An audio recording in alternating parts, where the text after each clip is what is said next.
Okay, been doing a little bit of shuffling around, and hopefully I'm going to get a good space that makes these videos look good, because at the minute they've been a bit all and about random places, but I think I'm going to work on it and get a sturdier setup that looks a bit better, and I'm hoping that that should be coming relatively soon. Until then though, we are going to be talking about James Blake, Friends That Break Your Heart, those little shits. So James Blake has been on the scene for quite some time and has been, you know, a hero in indie music circles since like 2011 with his debut album, which I think at the time was probably a bit more unique than it's ended up being now. I think it's one of those albums that's unfortunately had a bit of time to settle, and other artists have come through and maybe tried doing things that he was doing back then a little bit better. Although I wouldn't necessarily say, you know, he was the first to ever do what he was doing. He blended some electronic ideas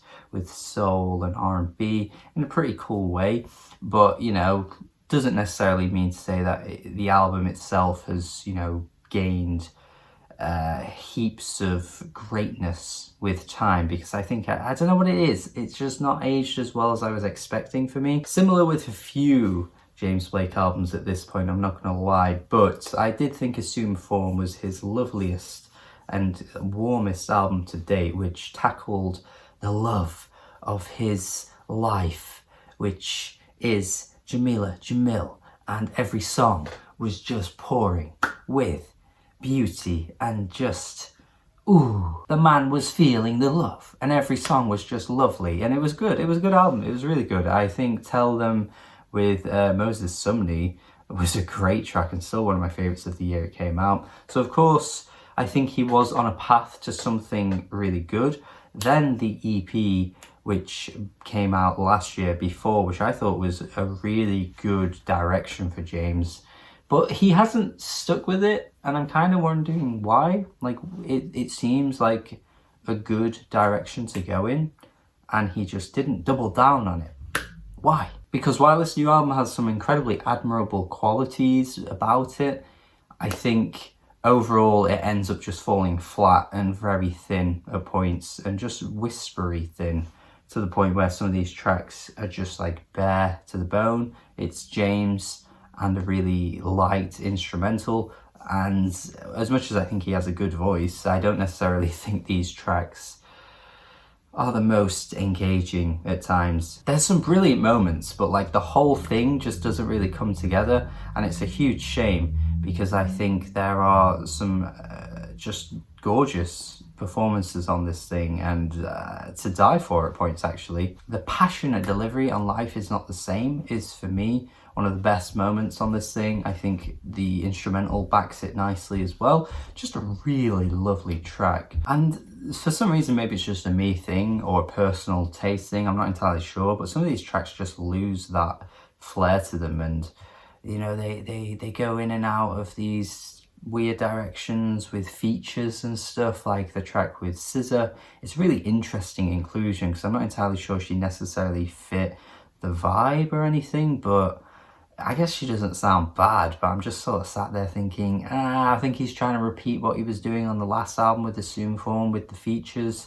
To be fair, some of those were pretty hit and miss at times, but I think he's trying to replicate that, and here it's just feeling a bit out of place. That being said though, that rough around the edges instrumental that, you know, kicks off the track and sort of repeats a little bit throughout the song reminds me of a Learning track from the album, well, Perfume Genius track from the album Learning, which I think is a brilliant album, and maybe fans of this track might be appreciative of that album if they've never heard it. Then you've got Frozen, which is even more out of place. This just does not fit in the slightest. I cannot fathom a world where a song like this would make sense in this album. It just doesn't work at all. The features are just out of place. Jid is just doing what Jid does.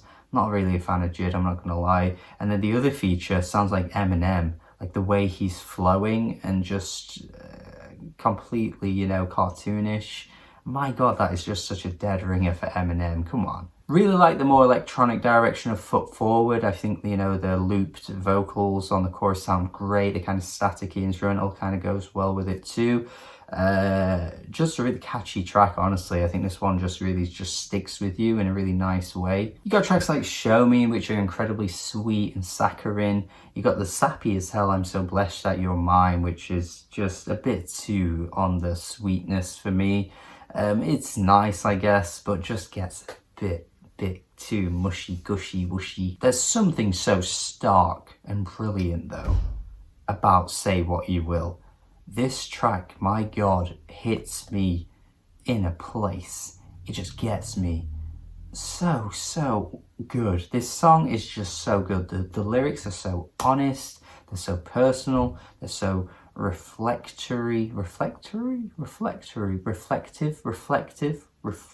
probably. His vocals here are just so stunning as well, and the falsetto he reaches into, oh my God, never did I think this would hit me the way it did, because the first time I heard it I was like, yeah, pretty nice, pretty okay, but my God, the more I listen to it, the more I just think, what the hell did he do with this song that makes it so different to every other track? Because I just don't know what it is that just hits you in that feeling the way this one does. One of the best songs of the year, oh my God. But then after this, some of the worst tracks come up. The title track is just like limbo. Fucking limbo. The way he repeats the friends that break your heart thing over and over again. Oh my God, I'm just stuck in an eternal